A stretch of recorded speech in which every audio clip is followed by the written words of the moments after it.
Hi hello नमस्कार सर्वांना। Sangeeta blouse designer या चॅनलवरती तुमचं खूप मनापासून स्वागत आहे। तर चला इकडे मी कटोरी ब्लाउज कटिंग करायला घेते आणि घडी 9ची घडी घेते। चला तर इकडे शोल्डर मी मोजून घेते, 5.5 घेते। 36 साईजचं ब्लाउज कटिंग आहे, 36 साईजचं।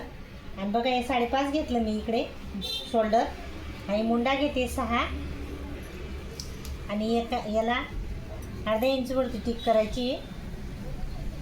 आणि इथून मी घडी घेते, 9ची घडी घेते, बघू शकता तुम्ही। 2 इंच फिटिंगसाठी घेते आणि लांबी घेते 14, 1 इंच वाढवते, त्याच्यात 15 घेते, हे बघा। आणि ही फिटिंग आता 9ची फिटिंग घेतली ना तर ही 2 आणि 9ची घडी आहे आणि 2 फिटिंगला घेतली। इकडे 8.5 घेते, इकडे 1.5 फिटिंगला घेते। असं काही लाईन ड्रॉ करून घेते आणि परत इकडे पण लाईन ड्रॉ करून घेते। आणि इकडे गळा आहे, मागची पाठ 3 आहे बघा, मटका गळा बनवायचा आहे। आणि इकडनं बी 3 घेते मी। आणि बघा असा काही लाईन गळा ड्रॉ करायचा आहे बघा। छान असा मस्त गळा झालेला आहे। आणि मी पॅटर्न करून घेतलं होतं याचं, बघू शकता तुम्ही। कारण प्रत्येकाला मी काही पॅटर्न करत नाही, पॅटर्न करून ठेवले 9चे घडीचे, 10चे घडीचे, परत 8चे घडीचे, 8.5चे घडीचे, असे काही पॅटर्न करून ठेवलेले। कारण रोजचं काम आहे, रोज एवढे मला पॅटर्न करायला टाईम नाही मिळत, म्हणून मी करून ठेवलेले। तर बघू शकता तुम्ही असं काही ठेवून। सर हा मेन हे 2च पॅटर्न केलेले, बाकीचं सर्व तर ब्लाऊज बघून आखून घेते।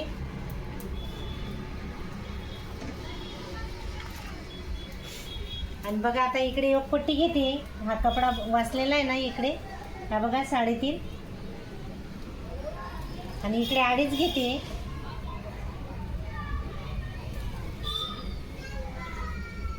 बघू शकता तुम्ही असं काही। बघा ही पाठ झाली, हे कटोरीचं झालं, आणि हे जॉईंट त्याच्या साईडला जॉईंट करतो त्यांनी एक पट्टी झाली। आणि इकडे बाया कापायच्या आहे, पण एवढं मी तुम्हाला पहिले कापून दाखवते। हे बघा पाठचा भाग मी आता कापून घेते। हे बघा इथं कटिंग करते आता।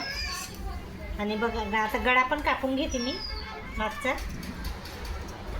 मटका गळा आहे हा, खूपच छान आहे तो शिवूनचं, पायपिंग करून तो खूपच छान सुंदर दिसतो। आणि बघा आता एक पट्टी पण कापून घेते मी इकडे, ही 2.5 घेतली, 3.5 घेतली। आणि बघा आता हे कटोरीचं जे पॅटर्न केलं आहे ते पण मी कापून घेते। हे 2च याचं पॅटर्न करते मी, जास्त नाही करत। आणि प्रत्येक टायमाला कसं एवढा टाईम नाही मिळत, म्हणून मी 9ची घडीचं पॅटर्न म्हणजे 36 छाती आहे त्याचं पॅटर्न, 38 छाती येते त्याचं पॅटर्न, असं काही सर्व पॅटर्न करून ठेवलेले आहे।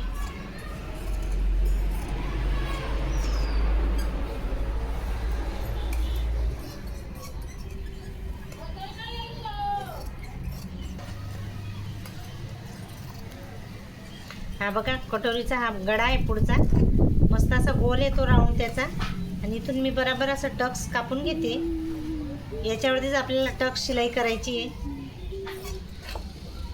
छान असं सुंदर कटोरी ब्लाउज कटिंग होतं आहे। आणि इकडे मी आता स्लीव कटिंग करून घेते, बघू शकता तुम्ही। स्लीव घ्यायची आहे, 10 घेते मी, 1 इंच वाढवलं आहे त्याच्यात।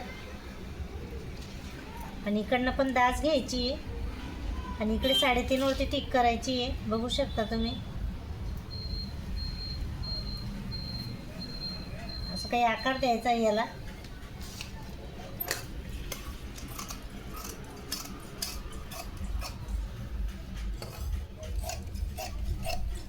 बघा आता आपलं ब्लाऊज पूर्ण कटिंग रेडी झालेलं आहे। बघा ही पाठचा भाग, ही स्लीव आहे, ही एक पट्टी आहे आणि हे कटोरीचं आहे। तर बघा आजचा व्हिडिओ तुम्हाला कसा वाटला ते नक्की सांगा, लाईक सबस्क्राईब जरूर करा। तर चला बाय, पुढच्या व्हिडिओमध्ये भेटू।